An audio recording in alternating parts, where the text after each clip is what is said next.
Bonjour à tous et à toutes et bienvenue. Dans la vidéo d'aujourd'hui, je vais partager avec vous un secret incroyable pour que vous puissiez apprendre des choses plus rapidement. En effet, je vais vous donner les 3 étapes à suivre pour que vous puissiez accumuler des connaissances en peu de temps. Et ensuite, vous pourrez gagner beaucoup d'argent grâce à votre expertise et atteindre votre liberté financière sans avoir à suivre la méthode traditionnelle. Mais juste avant de commencer, prenez déjà un petit instant pour vous abonner à la chaîne si ce n'est pas encore le cas. Et n'oubliez pas d'activer la cloche de notification pour être informé des prochaines vidéos. Et une fois que c'est fait, on se retrouve juste après pour la suite.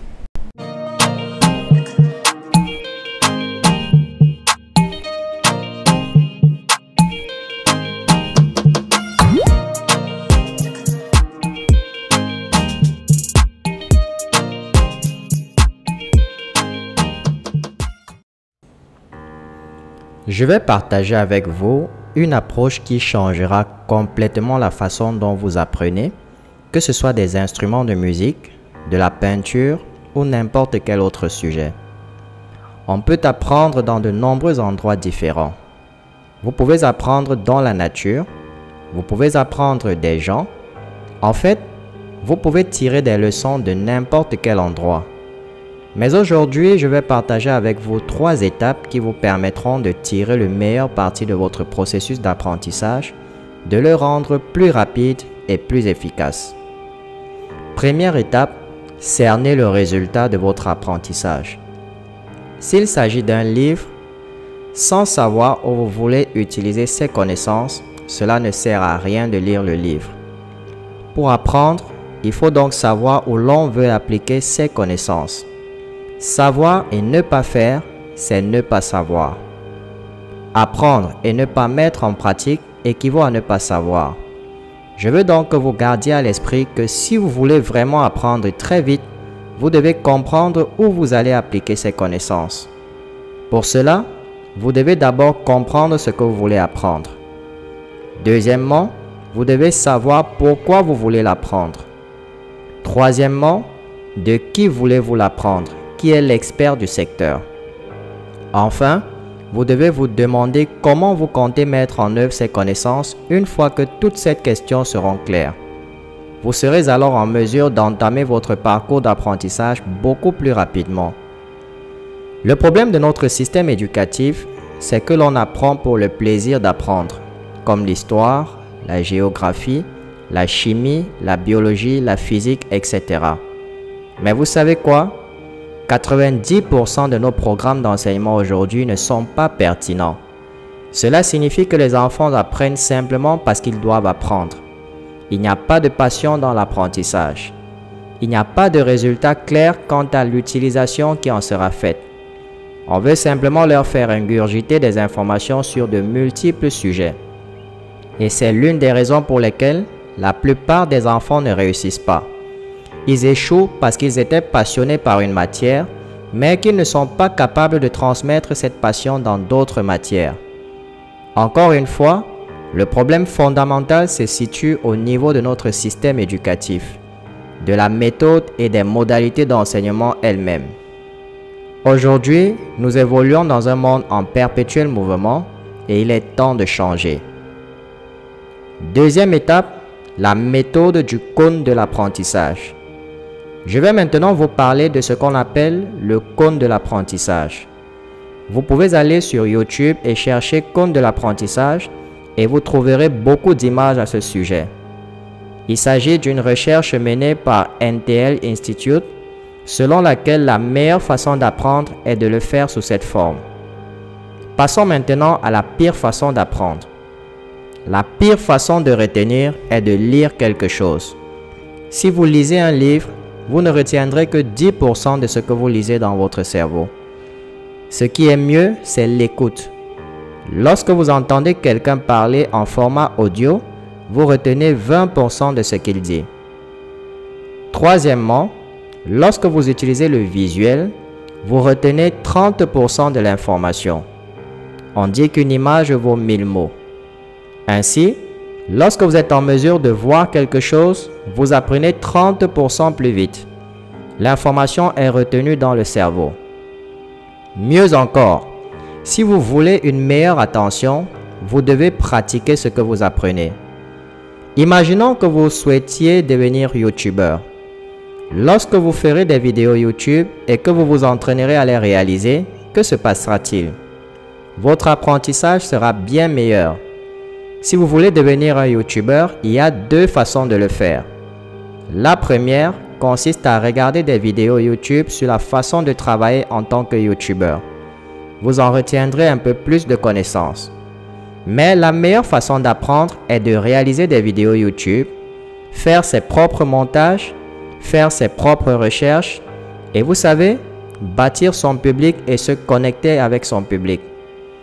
La pratique et l'application concrète permettent donc une rétention de 75%.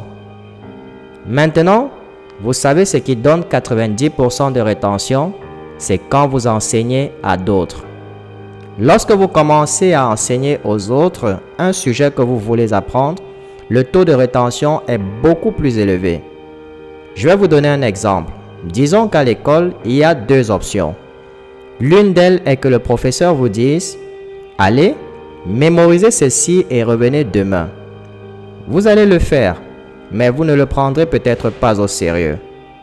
Mais si le professeur vous dit « S'il vous plaît, apprenez ceci par cœur, venez demain et devant toute la classe, vous devez le présenter ». Alors que va-t-il se passer?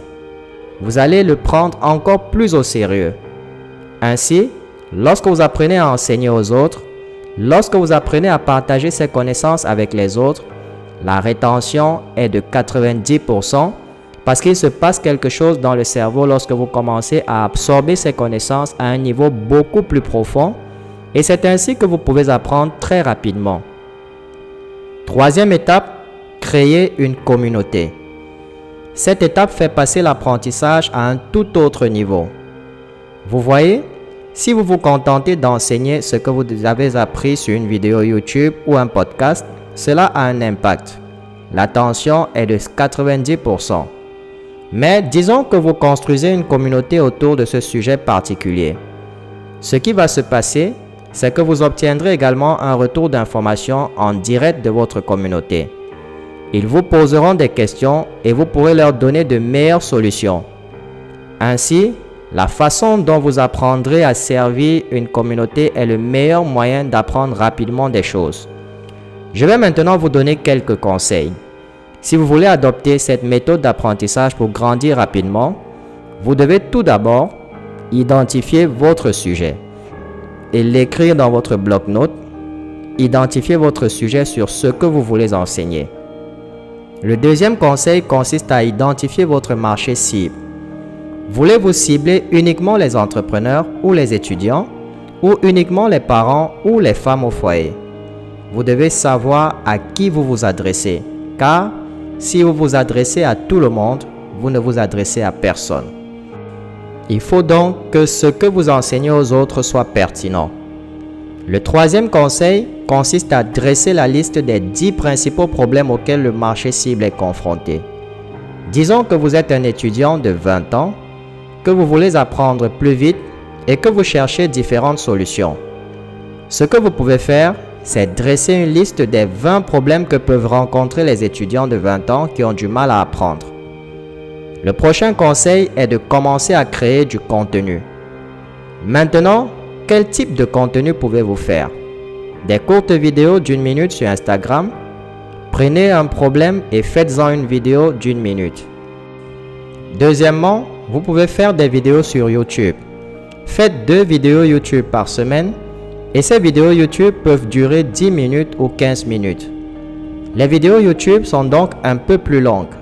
Cela signifie que si vous pouvez retenir l'attention de quelqu'un pendant 5 à 10 minutes, vous l'aurez vraiment. Et si votre vidéo est commentée, vous pouvez entrer en contact avec au moins 20 personnes par jour, répondre à leurs commentaires. Vous pouvez communiquer avec eux chaleureusement, publier une vidéo, même sur Facebook et LinkedIn, d'une durée inférieure à 10 minutes. Si quelqu'un commente, répondez à ses commentaires, allez sur son profil et likez-le. Vous pouvez donc entrer en contact avec 20 personnes par jour. Si vous le faites pendant 30 jours, vous pourrez entrer en contact avec 600 personnes en un mois. Et disons que vous faites cela, c'est comme si vous construisez une communauté. Ensuite, il faut obtenir des feedbacks. Chaque fois que vous publiez un article, vous pouvez leur demander ce qu'ils en pensent. Y a-t-il d'autres idées? Faites des sondages. Lorsque vous obtenez un feedback et que vous lancez des sondages, vous obtenez des informations concrètes sur la manière dont vous pouvez créer un meilleur contenu. La meilleure façon d'apprendre est d'enseigner ce que vous voulez apprendre à une communauté et le faire de manière cohérente, car vous avez besoin de deux choses pour cela. Il faut du courage pour se mettre en avant et créer du contenu, et il faut de la persévérance. Tout est possible. J'espère que cette vidéo vous a été utile, et avant de partir, j'aimerais que vous partagiez dans les commentaires ce que vous pensez être mieux pour apprendre rapidement. Pensez-vous qu'il existe de meilleures stratégies que celle-ci? Merci de le partager dans les commentaires ci-dessous. En fin de compte, le plus important, c'est votre liberté financière. Voulez-vous atteindre la liberté financière en générant des flux de revenus illimités sur Internet grâce à vos connaissances et votre expertise? Alors, si vous voulez vraiment y parvenir, je vous invite à cliquer sur le lien en dessous de cette vidéo pour participer à ma formation en marketing digital et je serai ravi de vous y voir. Donnez-nous un coup de pouce levé et rendez-vous dans la prochaine vidéo. Jusque-là, gardez le sourire.